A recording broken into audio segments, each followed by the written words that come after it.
setelah sekian lama dah siap dah. Okay, inilah rupanya. Okay, menggunakan material melamin handle 45 tinggi bit. Dah hadir dah walau untuk simpan dalam. Okay. So dekat sini ada storage lah. Storage bahagian sini, bahagian sini. Okay. Answer semua kita guna soft close semua soft close. So dekat sini ada dua pintu, satu kompartmen satu kompartmen. So bahagian sini pun sama, L-shape. So boleh simpan barang lagi lah dari sini. Okay. So siap sekali. Ni siap sekali ya. Ni pakai sensor. Okay. Lampu. So atas inilah dalam dia siap pasang. Okay, lagi ada satu lagi. Lampu benda. Kita siap test. Okay, siap test. Lepas tu ni lubang ini mesti kena ada. Takut ada kebocoran gas. So dekat sini kita ada bagi free start gas. Okay. Okay.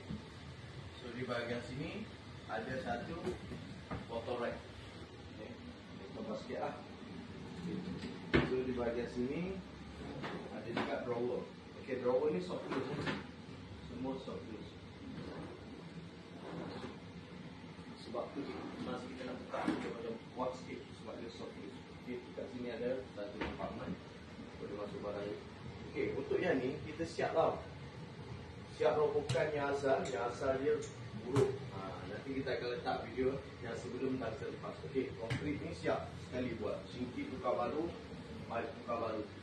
Okay, keseluruhan tabletop ni untuk asalnya untuk. Okay, so kita pasang baru. Siap Mozet 2x2. Okay, so dekat sini ada satu design. Design. Dia punya kali ni berpintu. Okay, berpintu. So rumah ni tinggi lah. Tinggi dia kompartmen dia.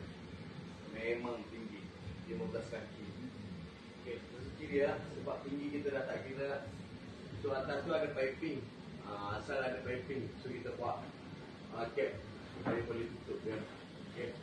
So sini pun sama. Ada satu piping. So kita buat expo panel ni untuk tutup dia supaya nampak lebih lawa, lebih eksklusif lah. Okay.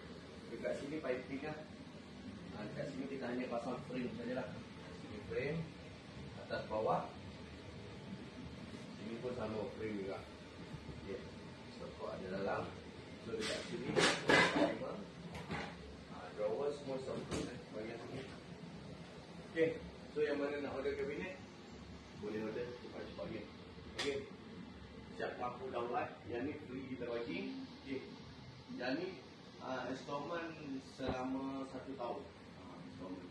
Okay. So yang mana berminat siap piping, wiring, include termasuk hood